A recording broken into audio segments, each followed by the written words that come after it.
केंद्र प्रमुख भरती परीक्षेचा अभ्यास करणाऱ्या सर्व शिक्षक बंधू भगिनींना नमस्कार।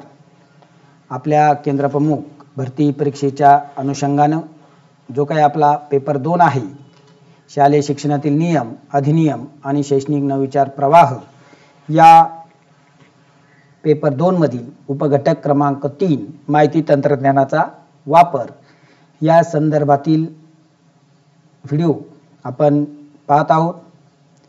तर हा जो काही आपला घटक आहे, हा घटक आपल्याला 15 गुणांसाठी निश्चित करण्यात आलेला आहे आणि या घटकाचे आपण साधारणपणे 7 ते 8 घटकात विभाजन केलेलं आहे आणि या प्रत्येक उपघटकात त्यामध्ये मग शासनाचे ऑनलाईन पोर्टल असतील, त्यानंतर शासनाचे ऑनलाईन उपक्रम असतील, त्यानंतर डेटा कम्युनिकेशन आहे, संगणकाची प्राथमिक स्वरूपाची माहिती आहे, इंटरनेट व वेब टेक्नॉलॉजी, सायबर सुरक्षा, त्याचबरोबर शाळा स्तरावरील अंदाजपत्रक आणि हिशोब आणि आपलं UDIS आणि सरल पोर्टल। तर हे साधारणतः 8 उपघटक आपल्याला माहिती तंत्रज्ञानाचा वापर प्रात्यक्षिक या संदर्भात दिसून येतील। तर हा जो काही घटक आहे यामधला तिसरा डेटा कम्युनिकेशन, या डेटा कम्युनिकेशन या घटकावर आपल्याला निश्चित 3 ते 4 प्रश्न विचारले जाऊ शकतात। मग कम्युनिकेशन हा जर आपण शब्द पाहिला तर कम्युनिकेशन या शब्दाचा अर्थ होतो संदेशवहन, आणि हे जे काही संदेशवहन आहे, हे संदेशवहन करणं हा माणसाचा स्थायी भाव आहे। आणि कम्युनिकेशन हा जो काही इंग्रजी शब्द आहे, हा शब्द लॅटिन भाषेतील कम्युनिस या शब्दापासून हा शब्द तयार झालेला आहे। तर कम्युनिस या शब्दाचा अर्थ आहे विचारांची आणि माहितीची देवाणघेवाण करणं। मग फक्त ही जी काही माहितीची देवाणघेवाण आहे, ही माहितीची देवाणघेवाण फक्त मानवामध्येच होते असं नाही, तर जे काही संगणक आहे किंवा इतर संगणकासारखे इलेक्ट्रॉनिक उपकरण आहेत, या इलेक्ट्रॉनिक उपकरणांमध्ये सुद्धा संदेशाची देवाणघेवाण होत असते। आणि मग ही संदेशाची देवाणघेवाण होताना जो काही यंत्रणा कार्यरत असते, त्या एकूण यंत्रणेला डेटा कम्युनिकेशन म्हटलं जातं। आणि आजच्या या कम्युनिकेशन सिस्टीमला आपण जे काही त्याची यंत्रणा आहे, त्या यंत्रणेमध्ये मग त्याची साधनं असतील, त्याचे प्रकार असतील, त्यानंतर त्याचे काही नियम असतील, या सर्वांची माहिती आपण या व्हिडिओ मार्फत टप्प्याटप्प्याने पाहणार आहोत। तर डेटा कम्युनिकेशनच्या विकासातील जे काही महत्त्वाचे टप्पे आहेत, ते महत्त्वाचे टप्पे आपण या ठिकाणी समजून घेऊ।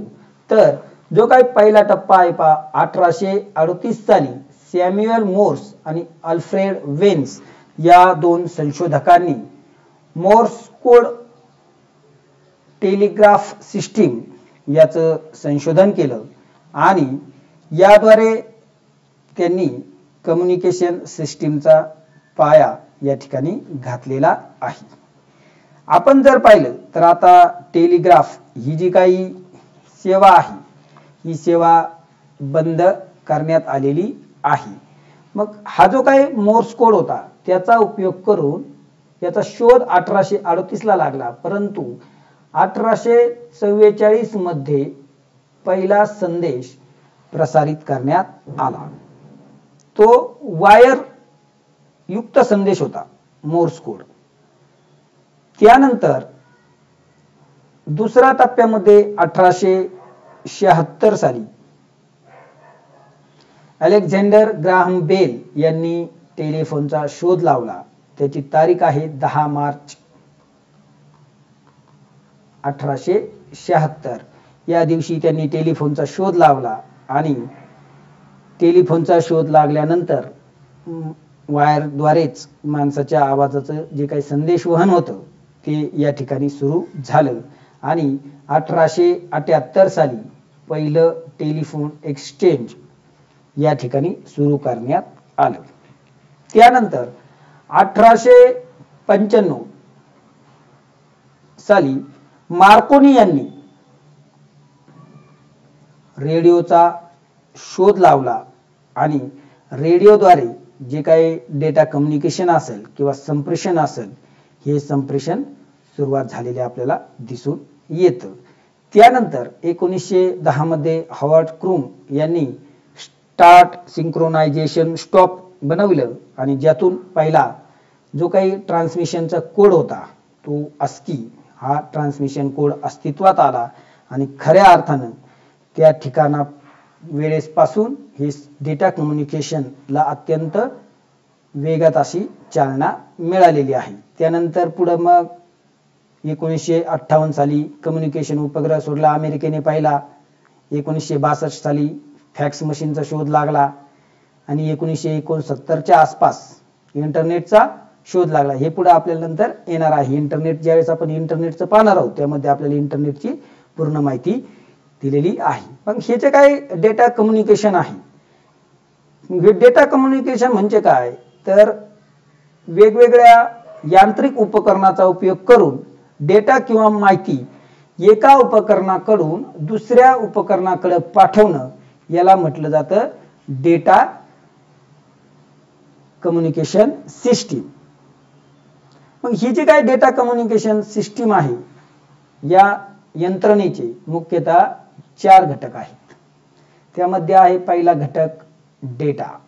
डेटा म्हणजे माहिती. जे काही आपल्याला माहिती किंवा संदेश असेल तो एका ठिकाणाहून दुसऱ्या ठिकाणी पाठवणं म्हणजे जो काही संदेश आहे किंवा विचार आहे किंवा भावना आहे त्याला आपण म्हणतो डेटा. त्यानंतर कम्युनिकेशन चॅनेल. आता कम्युनिकेशन चॅनेल म्हणजे काय तर आपण जी काही माहिती किंवा संदेश त्या माध्यमाचा वापर करून पाठवणार आहोत त्याला म्हटलं जातं कम्युनिकेशन चॅनेल. त्यानंतर कम्युनिकेशन सिस्टीम. कम्युनिकेशन सिस्टीम म्हणजे संदेश पाठवणारा ज्याला आपण सेंडर किंवा प्रेषक म्हणतो. तर रिसिव्हर म्हणजेच ग्राहक जो संदेश स्वीकारणारा असतो यांचा समावेश कम्युनिकेशन सिस्टीम मध्ये होतो. तर डेटा ट्रान्समिशन म्हणजे माहिती पाठवण्याचे जे काही नियम आहेत त्या नियमांचा समावेश या कम्युनिकेशन सिस्टीम मध्ये होत असतो. त्याला प्रोटोकॉल असं सुद्धा म्हटलं जातं. तर आता डेटा हे तर आपल्याला माहितीच आहे. कम्युनिकेशन सिस्टीम सेंडर आणि रिसिव्हर हे सुद्धा माहिती आहेत.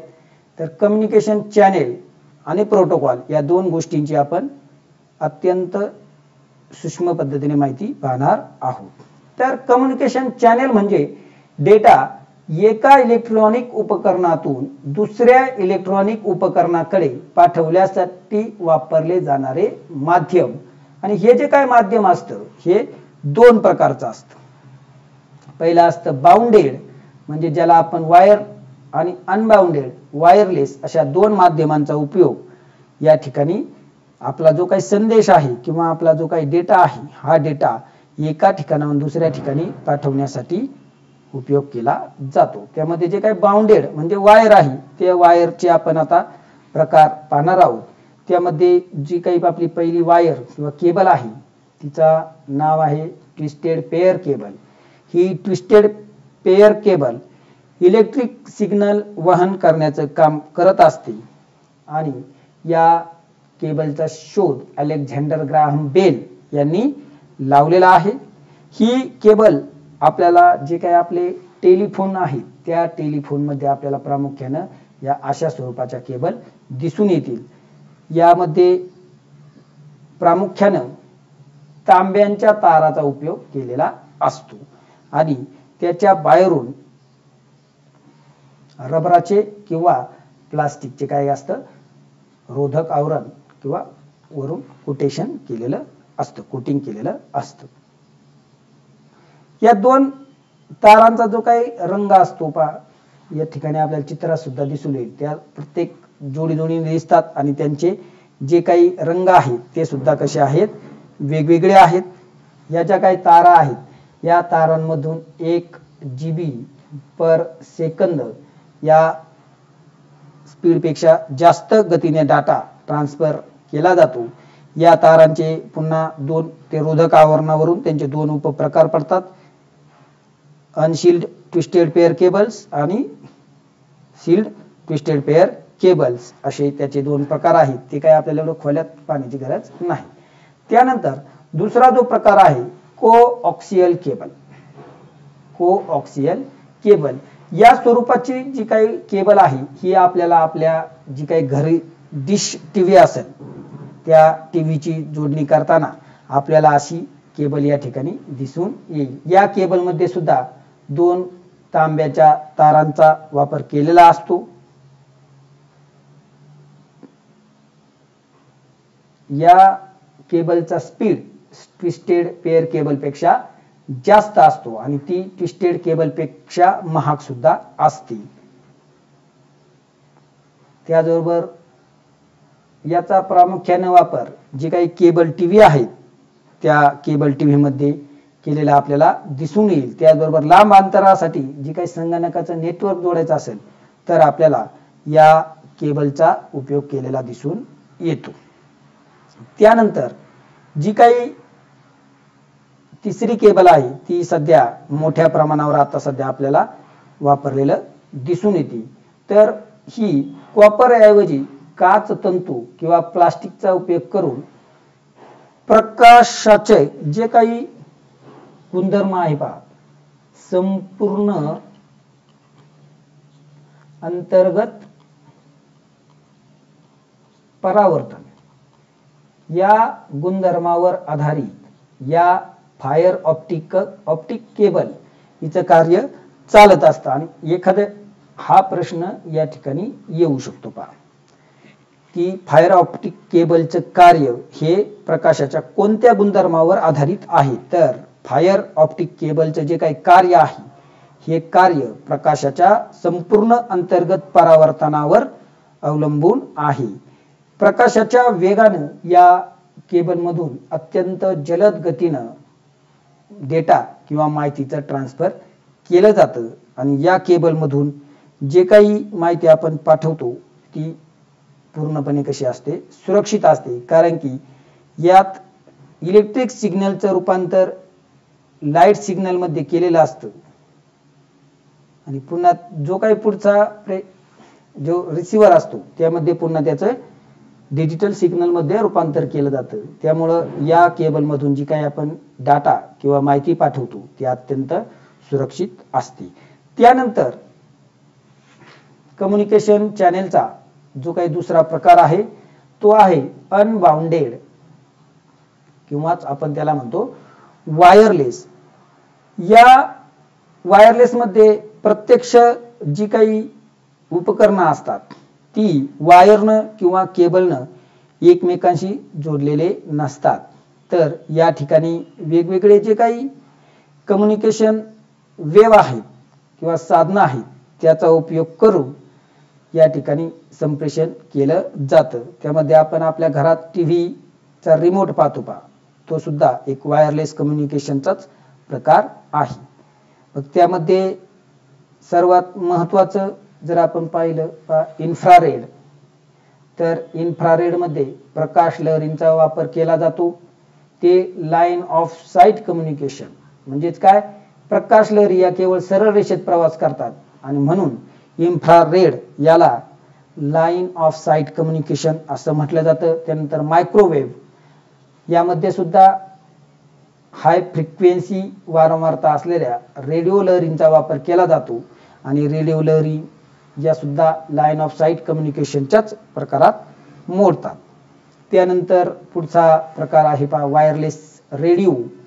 वायरलेस रेडिओमध्ये वायफायचा प्रामुख्याने उपयोग केला जातो आणि त्याचं जे काही मानक आहे पहा ते IEEE 802.11 असं सुद्धा त्याला म्हटलं जातं. त्यानंतर हे जे काही वायरलेस साधन आहे ब्लूटूथ, हे आपल्याला अत्यंत परिचित असं साधन आहे. ब्लूटूथ हे कमी पल्ल्याचं बिनतारी संवाद माध्यम आहे. त्यामध्ये लघु श्रेणीच्या आणि लाईन ऑफ साईट कम्युनिकेशनची गरज ज्या ठिकाणी नसतं त्या ठिकाणी ब्लूटूथचा उपयोग माहितीची देवाणघेवाण करण्यासाठी केला जातो. त्यानंतर सॅटेलाइट कम्युनिकेशन, पृथ्वीवरून आकाशात आणि आकाशातून पृथ्वीवर रेडिओ फ्रिक्वेन्सीद्वारे डेटा ट्रान्सफर केला जातो. यामध्ये मानवनिर्मित वेगवेगळ्या उपग्रहांचा उपयोग करून सॅटेलाइटद्वारे कम्युनिकेशन साधलं जातं. त्यानंतर आहे पहा वायफाय. वायफाय हे सुद्धा एक वायरलेस नेटवर्कचाच घटक आहे. त्याला आपण राउटर असं सुद्धा म्हणतो. आता आपण जर पाहिलं आधुनिक लॅपटॉप असतील, स्मार्टफोन असतील, यामध्ये राउटर्सच्या मदतीने इंटरनेट सुविधा सहज उपलब्ध होते. त्यासाठी आपल्या लॅपटॉपमध्ये, स्मार्टफोनमध्ये वायफाय ही सुविधा उपलब्ध आहे. आजकाल वापरल्या जाणाऱ्या वायफायमध्ये 2.4 गिगाहर्ट्झ ते 5 गिगाहर्ट्झ इतक्या रेडिओ फ्रिक्वेन्सीचा उपयोग आपल्याला करण्यात आलेला दिसून येतो आणि प्रामुख्याने घरगुतीसाठी 2.4 गिगाहर्ट्झ ही फ्रिक्वेन्सी वापरली जाते. वायफाय सारखंच दुसरं एक अत्यंत महत्त्वाचं आहे पहा लायफाय. लाईट फिडेलिटी हे त्याचं पूर्ण रूप आहे. हे तंत्रज्ञानामध्ये सुद्धा वायफाय सारखंच रेडिओ लहरीचा उपयोग केलेला, रेडिओ लहरीऐवजी प्रकाश लहरींचा उपयोग केलेला असतो. पहा इथं वायफाय मध्ये रेडिओ लहरी वापरतात तर लायफाय मध्ये प्रकाश लहरीचा उपयोग केला जातो. त्यामुळं वायफाय पेक्षा याची गती जास्त असते आणि डेटा ट्रान्सफर आणि नेटवर्क अधिक सुरक्षित होते लायफायच्या उपयोगामुळं. मग हे जे काही आपलं नेटवर्क आहे डाटा कम्युनिकेशनचं, हे नेटवर्क जोडण्यासाठी जे काही वेगवेगळे साधनं आहेत किंवा उपकरणं आहेत त्यांचा सुद्धा थोडक्यात आपल्याला माहिती मिळणं किंवा माहिती असणं अत्यंत गरजेचं आहे. मग हे जे काही नेटवर्क जोडणीची जी काही साधनं आहेत त्यामध्ये सर्वात महत्त्वाचं जे काही साधन आहे त्याला म्हटलं जातं NIC. पहा हे जो NIC आहे हा आपल्या नेटवर्क जोडणीच्या संदर्भात त्याचा फुल फॉर्म आहे पहा नेटवर्क इंटरफेस कार्ड. हे एक हार्डवेअर आहे आणि या हार्डवेअरमध्ये नेटवर्किंगसाठी प्रत्येक कॅम्प्युटरमध्ये या हार्डवेअरचा समावेश केलेला असतो. दोन्ही प्रकारच्या वायर आणि वायरलेस या दोन्ही नेटवर्किंगसाठी या NIC चा उपयोग आपल्याला होत असतो. जे काही आपले मॅक ॲड्रेस असतील आणि प्रोटोकॉल असतील त्यांना योग्य प्रकारे त्याची माहिती मिळवण्यासाठी आपल्याला या NIC चा उपयोग होत असतो. त्यानंतर दुसरं साधन आहे पहा हब. हब हे असे उपकरण आहे जे नेटवर्कला अनेक उपकरणाशी विभागते किंवा जोडते. मग हब मध्ये वेगवेगळे काय केलेलं असतं स्विच असतात आणि त्या एका संगणक आपण हबद्वारे वेगवेगळ्या उपकरणांना जोडू शकतो. हब सेंडर कडून माहिती घेतो व सर्वच पहा या ठिकाणी हब हे असं उपकरण आहे ते सर्वच उपकरणाला माहिती देण्याचं कार्य करतं. म्हणून हबला नॉन इंटेलिजंट, हबला काय म्हटलं जातं नॉन इंटेलिजंट डिव्हाइस असं म्हटलं जातं. आणि हब मध्ये एकाच दिशेने एका वेळी एकाच दिशेने डेटा ट्रान्समिशन केला जातो. त्यानंतर हब सारखंच दुसरं परंतु अतिशय महत्त्वाचं उपकरण असतं स्विचेस.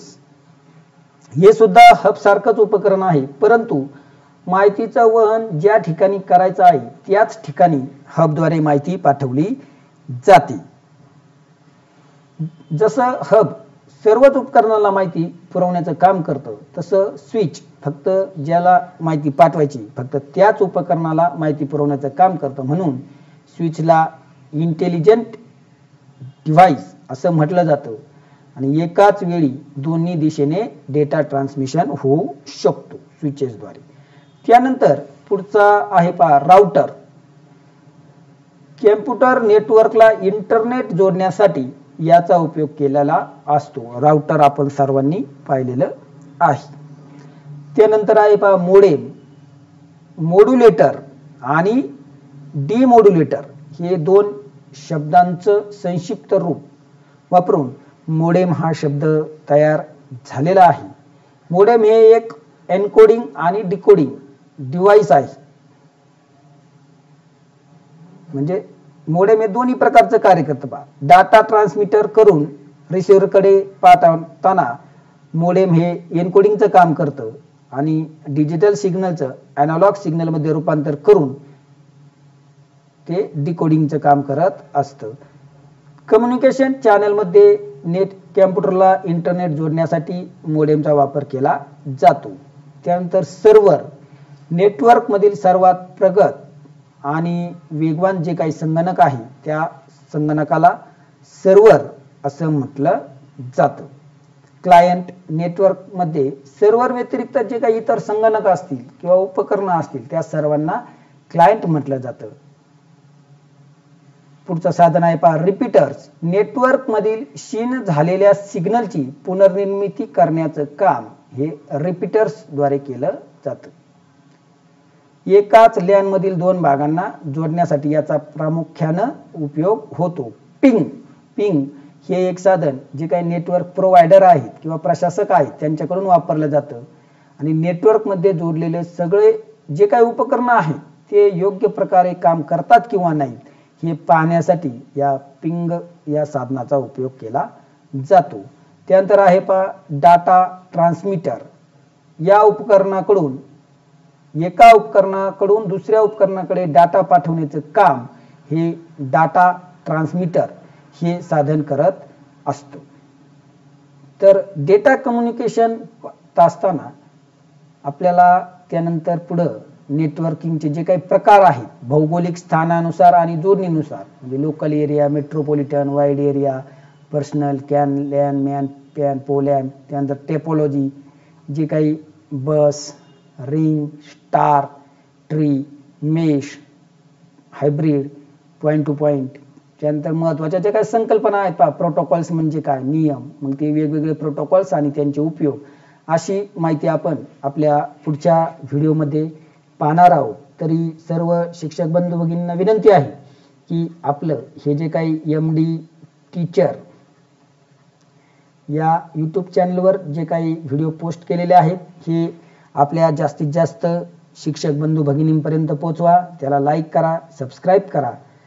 त्याचबरोबर आपण केंद्रप्रमुख भरती परीक्षा पेपर 2 च्या अनुषंगानं प्रश्नसंच तयार केलेला आहे.